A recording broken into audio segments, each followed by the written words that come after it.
Hey, at AliceAdventures, do you have time for a raid from us right now? Yes, I definitely do, DrBossKey. Aw, she's got an accent. So much. What a cool accent. AliceAdventures is a new person in our community. She is very cool. She's been hanging out with us for the last few streams, has a lot to contribute. So I thought we'd go collect her story. Get your emotes together, my friends. Thank you, everybody. Let's go be the type of community we like to have in our own show. And I will talk to you guys soon. Thank you very much. All right, I'm excited. Let's hit that raid button. Oh, wow. Thank you so much, DrBossKey. Hello, everybody. Hi. Lord, there's so many of you. Hi. Yay. Thank you so much, guys. I really appreciate this. Honestly, I love it so much. I'm so touched that you guys want to come and raid me. If I'm looking away from the camera, it's because I'm looking here, because this is where I can see all the chat. I don't have it on my screen there. Yeah, thank you so much, guys. Welcome to the stream. I'm doing some Fable right now. I'm AliceAdventures. So currently playing Fable. Eventually, I think this is going to be the last stream where I'm playing Fable, and then we will be moving on to BioShock next, I think. And maybe in between doing the BioShock gameplay, we're going to be doing a little bit of Skyrim as well, because I just downloaded it onto my PC and I'm so stoked to play it again. Like, I was obsessed when I was in college. So, yeah. And also, guys, in the chat, I'm also going to put, because he's working so hard, I'm going to put a shout out for Tigertooth. He is awesome, and he's doing a lot of work right now. Did it work? Yeah, it worked! I've only just set up my bots properly, so yeah. Yeah, the Fable is a really great series of games. The only reason I ever got a 360 was because of the second Fable game, and it's so fun. And I'm sorry, my cat is not here right now. She has abandoned me over there to her bed. Question for me above, Lord. Streamer origin story. Okay, yeah, so I was thinking about streaming for a while, but like I was never really that brave enough, and obviously during the pandemic I've been furloughed from my work. To be in my work right now because we can't do the whole 2-meter distance thing, so you know, I'm at home a lot, and I started kind of streaming games in my Discord, which I will link in as well, or Tiger, if you could link in for me, that would be amazing. I started basically streaming games for my friends, just in the Discord voice chat. We were playing a game called The Letter, and then I signed up to a dating app called Bumble, and there I met Tigertooth, and when we got chatting and stuff like that, he mentioned that he streamed, and you know, he really encouraged me to stream myself, and I was really nervous about it, but you know, he really had my back, and yeah, I set up a stream, and he's been amazing. He's been helping me out with all the technical good at computers and things like that, and I have also had one of my other friends called Sentry Shizmo. He was also helping me with some of the sound problems I was having in my last couple of streams. So yeah, I actually really owe it to Tigertooth that I started streaming, but once I started, I realised I really enjoyed it, and one of the things I was nervous about is keep talking. Like, sometimes I would be afraid, like, if I didn't talk enough, like, you know, I would just do, like, concentration phase and stuff like that. But, yeah, I actually grew quite comfortable with it. So, yeah, I'm really loving it. And, you know, it's great to have people in the chat that I can kind of interact with as well. So, yeah, I'm really loving it, and I'm so grateful for the raid. Thank you so much. I'm going to quickly see my chat and see if I've missed any questions.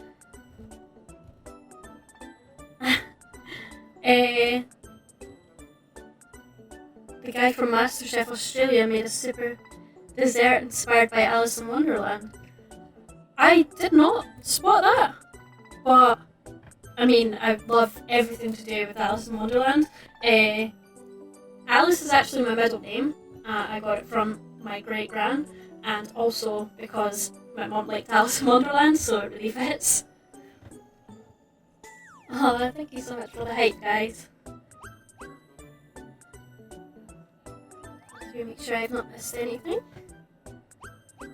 Yeah, if anybody has followed and we've not shouted you out, please let us know, and we will do a shout out for you, because I'm so grateful for you guys. Lockhead14, yeah, I do actually have a boyfriend. My boyfriend is Tiger Tooth. So yeah, we made it official not too long ago. So yeah, I'm really happy about that. Hopefully he's happy about it. But he's actually really sweet. He sent me a Valentine's Day card and personalised Toblerone. So that was really good. I could show you, but I can't show you because it's got my name on it. My actual name. Thank you, I've been feeling.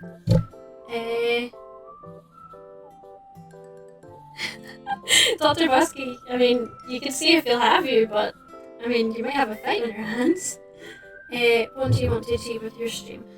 So basically, I want to have more confidence because I'm quite a self-conscious person, and especially if I am speaking publicly or being on camera. So one part of that is to really get up my self-confidence and do something that I'm really passionate about, because I've always really loved playing games ever since I was a kid. Like my dad bought me a Sega when I was younger, and that was like the path of gaming that I chose.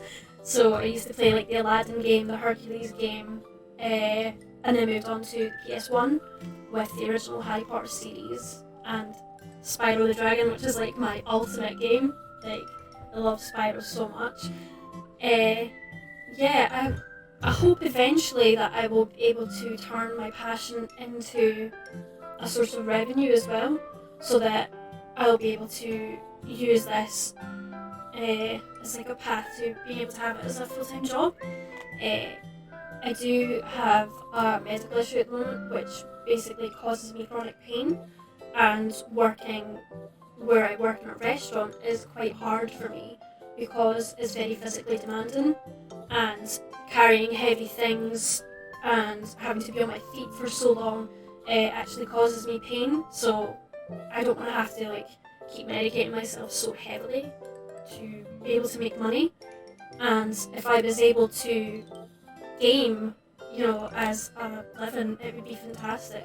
And I'd be able to do something that I really actually enjoy as a living and get to meet so many great people.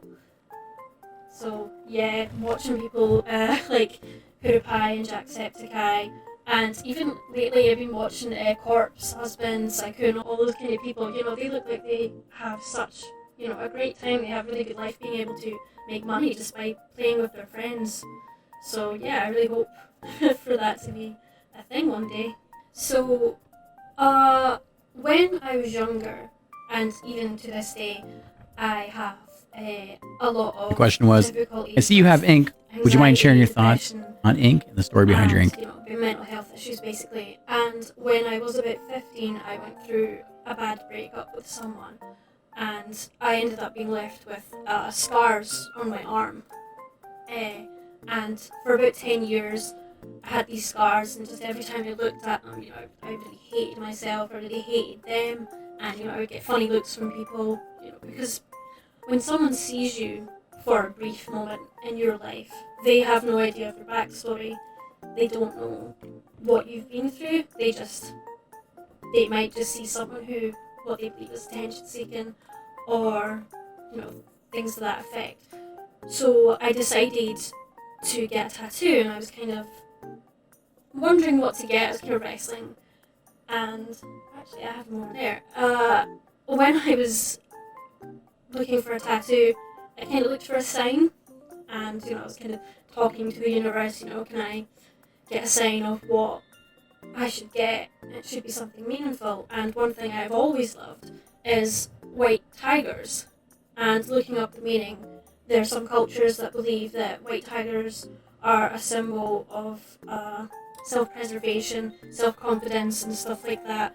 So I was out with my dad and we did like a little raffle, and what I won in the raffle was a little white tiger, and I actually have him here. So yeah, I won this little guy, and that was kind of what made me decide to get a white tiger on my arm. And I went to this really lovely woman in Edinburgh, and she kind of drew me up my own personal design. So yeah, this is, I can't know if you see it clearly, but this is my tiger. And I called this tiger Knight, like kind of like my knight in white armor. And I chose to have blue eyes because I really love the combination of having a white tiger with blue eyes.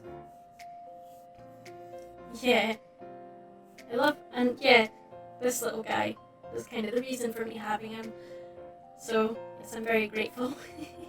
AliceAdventures, if you could have an elephant trunk or a giraffe neck, what would you choose and do with it? See, that's kind of a hard one. I think I would probably have a giraffe neck because I'm so short.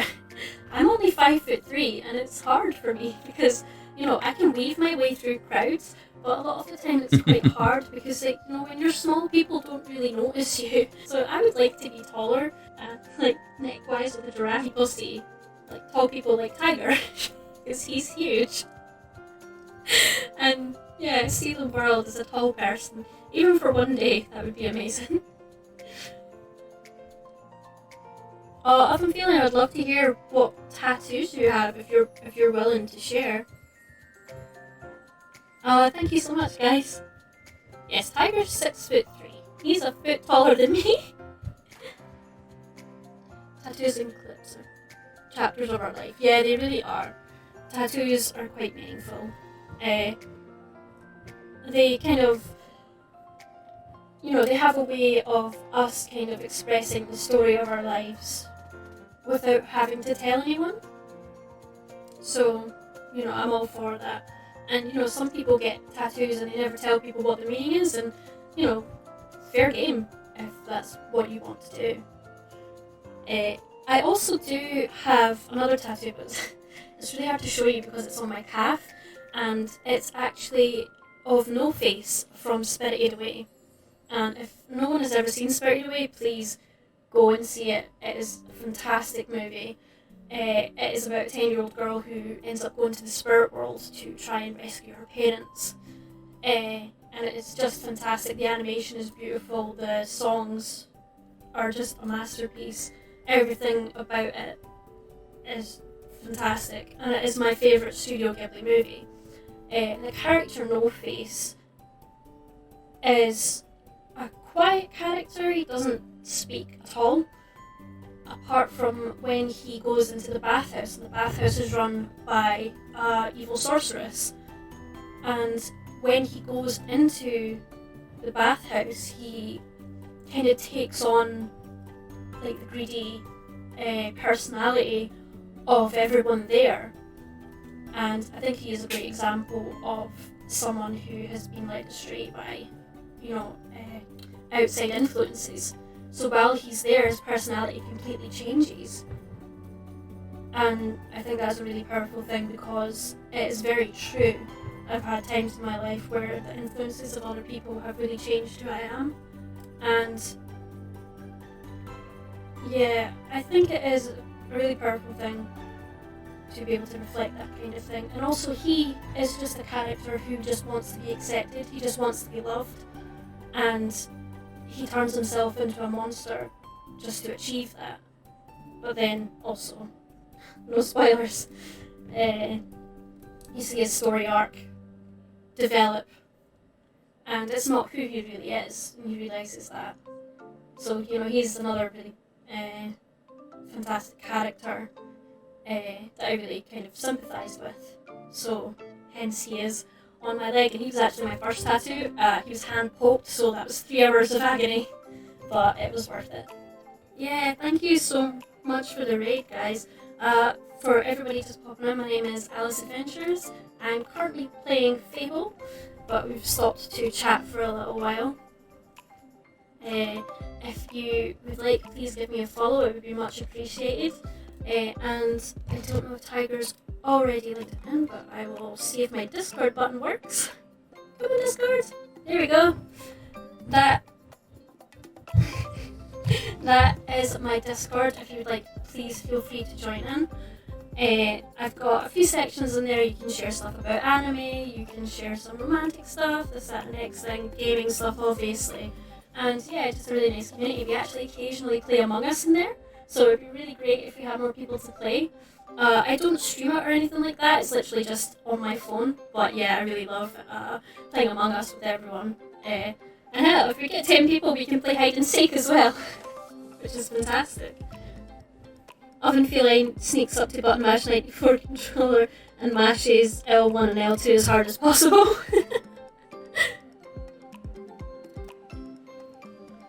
If I could mix elements together from games you love, what type of games would you create?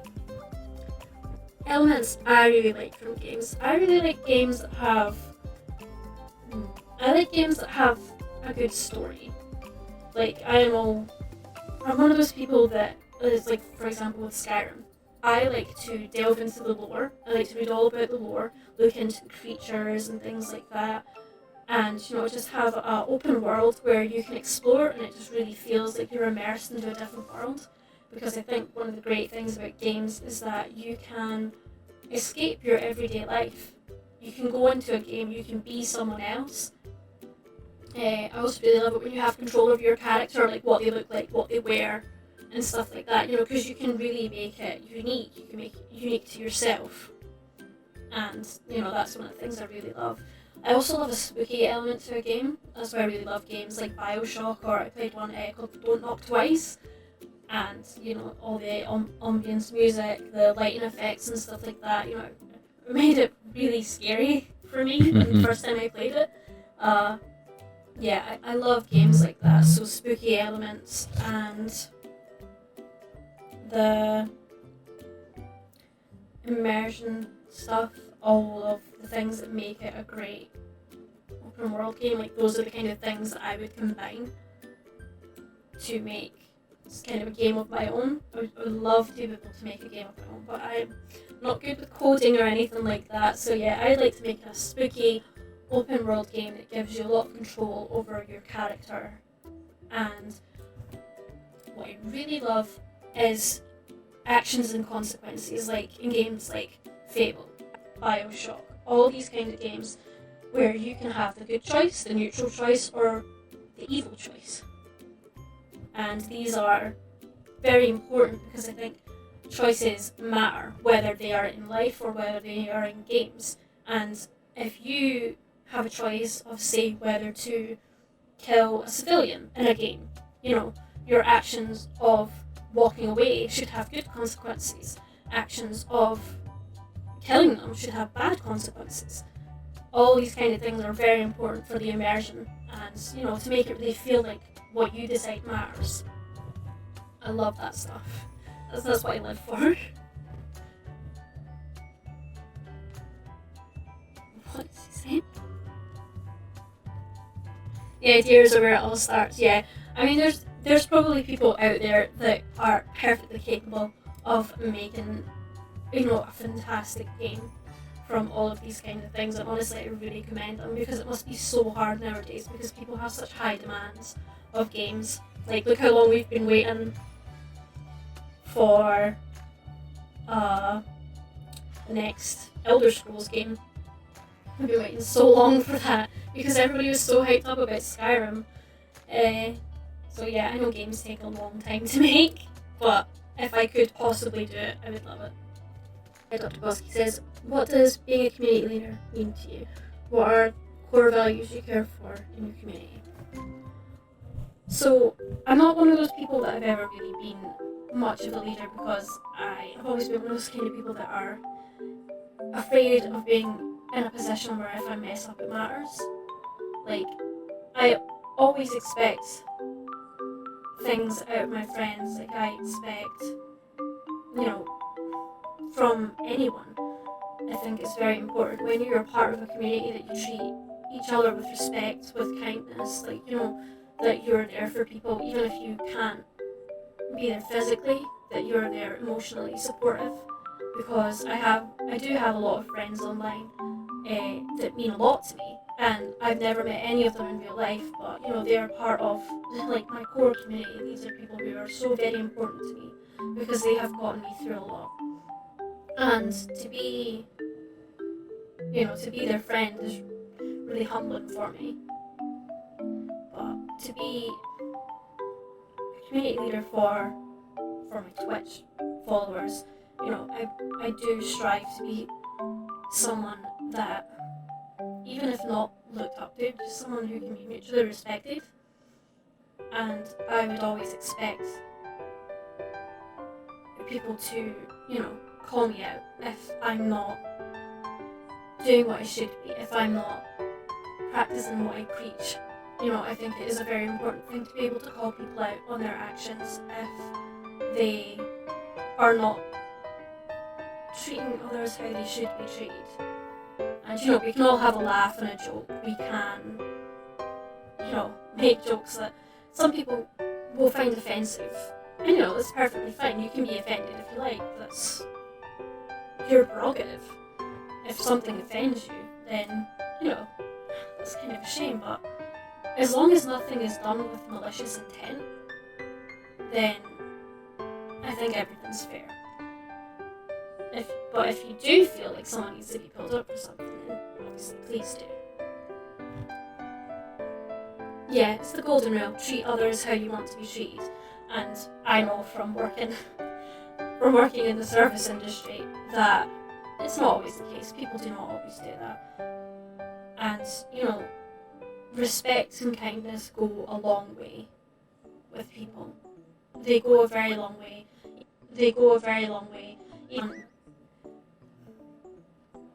It's hard to put into words. Even if it's something as small as, a smile, a thank you, have a good day, those kind of things. Or if you put up something, I'm not feeling particularly well, I'm really sorry. If you feel like you've let someone down and, they just turn around and go, you know what, that's absolutely no problem, you take time out. That stuff is so important to build on friendships and in your community, that everyone is there for each other. I'm sorry if I drivel on. Sometimes when I'm trying to think, my mind wanders, and then I get back to the point. I'm like Billy Connolly. He starts on a subject and he kind of goes off and then comes back to the main point.